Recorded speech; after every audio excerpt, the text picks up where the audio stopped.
If you're a Christian, you've probably heard the gospel. If you're not a Christian, you may have heard the gospel. Either way, if you're a Christian, I encourage you to watch this video to get a refresher on the gospel or maybe to see it in a new way.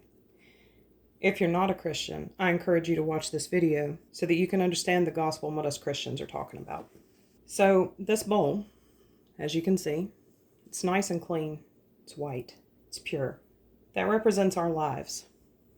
But what happens is that as we go through life, we sin. Now, sin is any type of disobedience to God.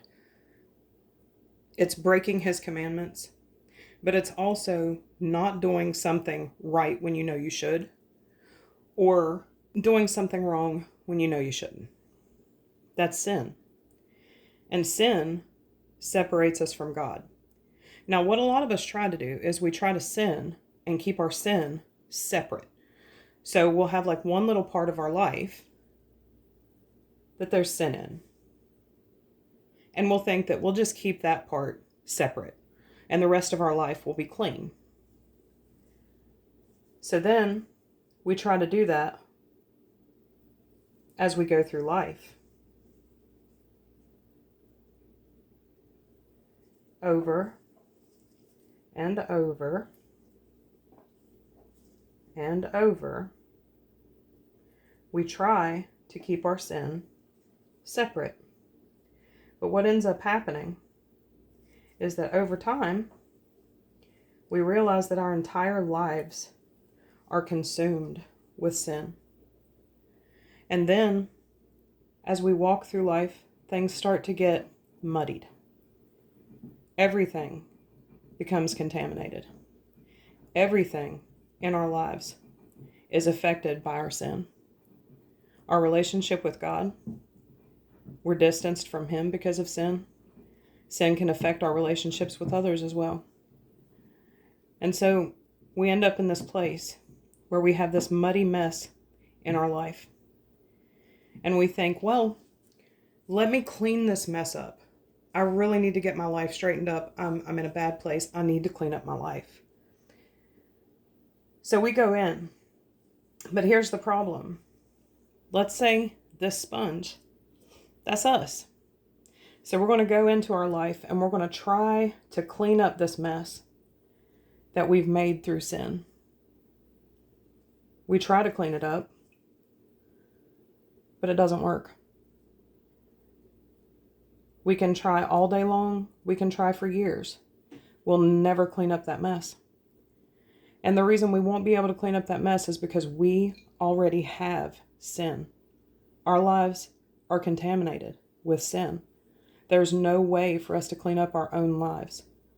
There's no way for us to remove the sin from our lives or to pay for it. But that's where Jesus came in. That's why He came. See, Jesus, He came to this earth, God in the flesh. He lived a perfect life. He never sinned. He loved God and He loved others. That's what He did. But He came to this life knowing that in the end, He would be persecuted, He would be tormented, He would be tortured, and He knew that He would be going to Calvary, where He would be willingly laying down His life through death on the cross, pouring out His life's blood so that He could carry our sin to the cross with Him. You see, Jesus came in perfectly clean, perfectly spotless, no sin at all. And He came in as that perfect sacrifice into our lives, each and every one of us. And for us, He who knew no sin took our sin on Himself so that we could be clean, so that we could be restored into a right relationship with God. That is what Jesus did for us on the cross. He came in. He took our sin on Himself. He poured out his life's blood to make us clean, so that we could be seen clean in God's eyes. See, it's not our righteousness, it's his righteousness. It's not something that we deserved or we earned. It's what Jesus did.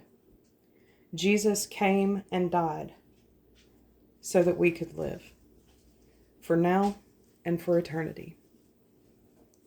Thank you, Jesus.